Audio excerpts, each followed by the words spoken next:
بینک کې کم خلک ملازم دي نوکری کوي هغوی سره قرباني نه کیږي نو اسلام دې حوالې سره څه وایي؟ د قربانۍ خپل شرایط دي او هغه شرایط چې کله برابري نو بالکل قرباني کیږي.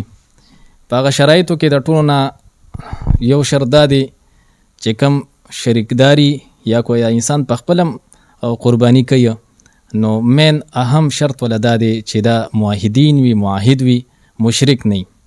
د مشرک قرباني جائز نه ده او نه د نورو کم مرګري چې دي نه دغوی وسره هم قرباني خرابېږي. بسم الله الرحمن الرحیم. السلام علیکم. قدرمندو کتونکو، یو ځل بیا د یو نوې خپرونې سره حضرت مولانا مفتی عبدالوهاب صاحب سره موجود یما د هغوی په علاقه کې کالام استاز کلی محال غزگی کې هغوی سره موجود یما. ویډیو ډیره زیاته نه اوږدوم. مفتی صاحب السلام علیکم. وعلیکم السلام ورحمت الله. فهد بھائی الله دې خوشحاله که، جزاکم الله خیرا کثیره چې تاسو ټایم په ټایم مونږ له ټایم راکوئ او د ستاسو په واسطه باندې اسلامي خبرې تاسو مخکې شیر کوئ. الله دې تاسو له د دې جزای خیر درکړي. مفتی صاحب دا راته ووایه، پیلنی سوال دا دی زمونږ اکثر مونږ اورو، مونږ چې واړه هم به مونږ دا اورېدل چې په بینک کې کم خلک ملازم دي نوکري کوي هغوی سره قرباني نه کیږي نو اسلام دې حوالې سره څه وایي؟ د قربانۍ خپل شرایط دي او هغه شرایط چې کله برابري نو بالکل قرباني کیږي. په هغه شرایطو کې د ټولو نه یو شرط دا دی چې کم شریکداري یا کوئی انسان په خپلم قرباني کوي نو مین اهم شرط ولدا دی چې دا موحدین وي، معاهد وي، مشرک نه. د مشرک قرباني جائز نه ده او نه د نورو کم مرګري چې دي نه دغوی وسره هم قرباني خرابېږي. دویم دا دی چې د دې ټولو نیت صحیح وي او په هغه شرایطو کې دا هم شرط دی چې حلال کمای وي. نو د بینک کم سودی نظام چې دی نو د هغوی کمای حلال نه ده، هغه حرامه ده، نو هغوی سره قرباني نه کیږي. البته دومره ده چې یو کس داسي چې د هغه بینک کې نوکري وي خو هغه سره سره د خپل جایداد هم وي، ګار هم وي، نو که بالفرض هغه بیا نور مرګرو سره یو ځای کیږي او هغه نورو مرګرو ته دا 100% دا پته وي چې دا کمې پیسې د قربانۍ کې شریک کړي دي نو دا د حلال کمای نه دي، د حلال روزګار نه دی، د بینک د پیسو نه دي، د بینک پیسو نه دي، نو بیا ورسره کیږي. خو کو دا 100% دا یقیني نه وي چې یاره دا د بینک پیسې دي یا د حلال پیسې دي نو بیا ورسره نه کیږي. د پیسې چې دي نو دا یقیني کول پکار دي چې دا د حلال روزګار نه دی یا د حرام روزګار نه دي. کم سړی چې منشیات خرڅوي، چرس، پوډر، آیس، هغوی سره د نورو رونو چې کم دی نو قرباني کیږي. نو د منشیات هم دغه حکم دی. منشیات، چرس، پوډر چې دا خرڅوي نو هغه کمای نه چې د دوی سره شریکیږي او هغه کمای وي، هغه روزګار نه دې پیسې ورسره شریکوي نه هغه سره د سره نه کیږي، مطلقا نه کیږي.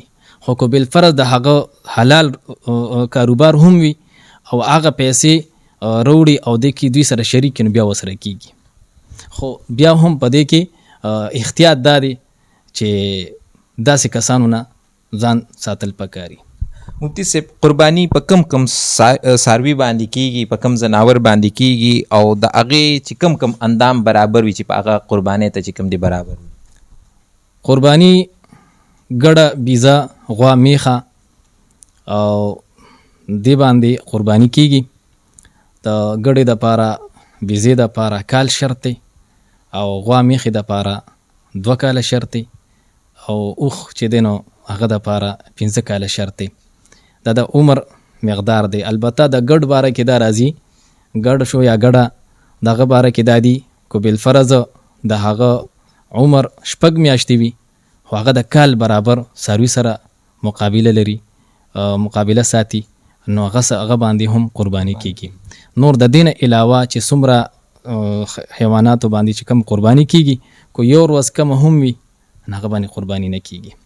دویم دا تاسو چې سوال وکړو چې اندام د دوی چې برابروالی نو د سترګې چې صحیح وي، درست وي، ړوند نه وي.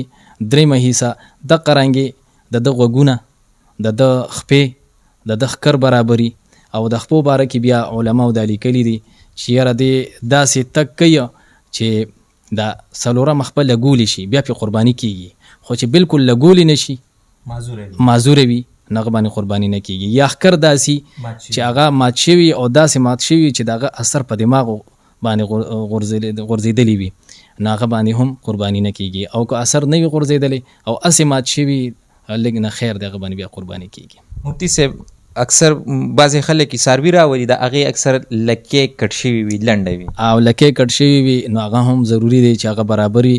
درېیمه حصه یا د درېیمه حصې نه سیوا کټ شوي نو هغه باندې قرباني نه کیږي. په سعودي عرب کې زموږ داسې ډېر وروڼه یا په نورو ملکونو کې اکثر مزدورۍ لیتلي وي هغوی هلته بیا په غلا شوي وي هغوی چې کومې پیسې کور ته راولېږي په دې باندې دلته قرباني کیږي.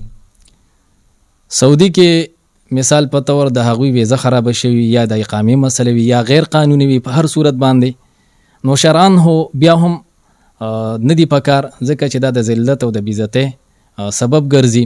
خو البته دومره ده چې قرباني په هغه پیسو باندې اله کیږي چې د هغه کاروبار نوعیت ته به کتلی کیږي چې د هلته د هغوی کاروبار چې دی هغه د حلال وي نو د خپل مهنت چې کم کوي د هغه مهنت چې د کم اجرت اخلي پیسې اخلي او هغه پیسې د پاکستان ته راولېږي او هغه کې بیا نور ملګري شریک شي یا د په خپله قرباني کوي نو بالکل هغه سره قرباني کیږي د هم صحیح ده او د نورو ملګرو هم قرباني صحیح ده.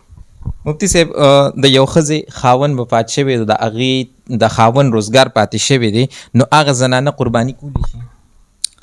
بالکل کولی شي چې زنانه هغه خپل ملکیت لري او هغه په دې کې د پیسو مالکه ده نو څنګه چې نارینه هغه قرباني کولی شي د قشانتي زنانه هم قرباني کولی شي هم په هغه پیسو باندې نو صحیح دی جایز ده کولی شي بالکل کولی شي. مفتی صاحب یو کس دی د هغوی دوه ښځې دي دواړو چې کوم دی زیورات او د هغوی چې څه دي مخر هغې پسې لیکلي شوي دي دوی به یو قرباني کوي که دوی به دوه قربانیانې کوي؟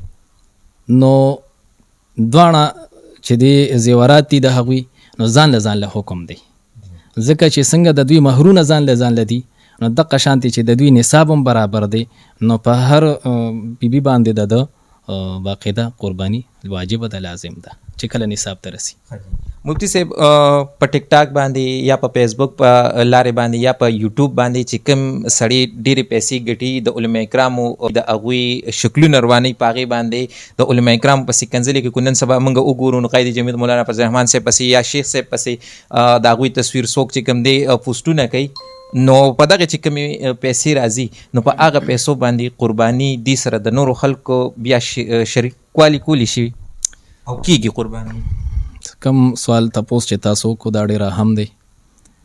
علما فرمایي چې لحوم العلماء مسمومه د علما دا غوښې چې دي دا زهر دي او عموما څنګه چې تاسو وی سوشل میډیا او دا یو دغه روان دی او د علماو خلاف یو پرچار یو میشن روان دی زموږ علماو خلاف دام دی چې ډیر زیات په کثرت سره شهدا دا روان دي. الله رب العزت زموږ د علماو حفاظت وکړي. پاتې شو دا کم تفوس چې تاسو کو چې په ټیک ټاک باندې دا سی وی او د دې علماو دغه کوي توهین کوي نو دا تنه کم کمای چې دا بالکل حرامه ده.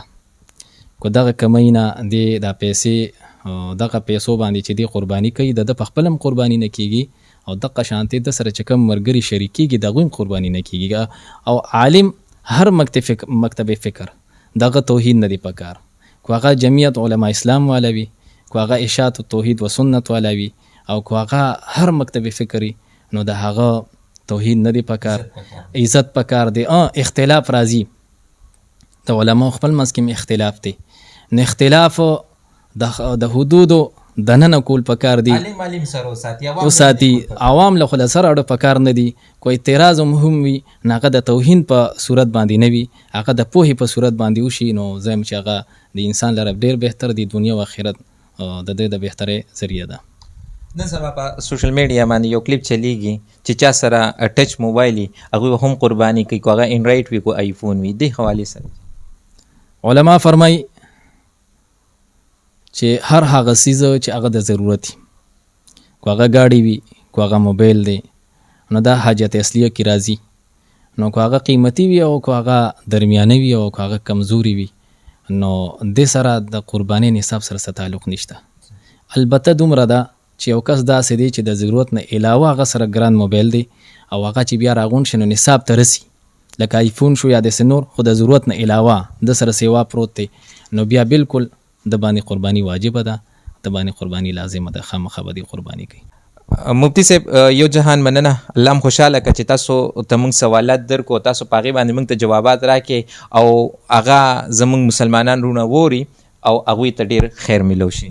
جزاکم الله خیرا کثیره. فهد بھائی الله دې خوشحاله که، زمونږ د زړه نه راته دعا ده او زما هغه صحافیان ملګري ډېر زیات خوښ دي چې د هغوی نسبت علماو سره او د علماو هغه آواز هغه مخکې ورونو ته رسي، مسلمانانو ته رسي او عموما د فتنې دور کې چې د دې دین دا کار کوله نو دا ډېره ګرانه خبر بلکې د شاباسې وړ دي دا ملګري. نو الله دې خوشحاله که او الله دې کامیاب که، زموږ راته دعاګانې دي جي. قدرمنو کتونکو دغه مختصر غونتې مرکه مفتی عبدالوهاب صاحب سره او ډېر اهم سوالات نو دا سره هر مسلمان ته هر رور ته ورشیر کې چې هغوی ته دغه معلومات د دې ویډیو په ذریعه باندې ملو شي. راکې ما ته او مفتی صاحب ته اجازت په لوی الله سپارم. د الله په امان.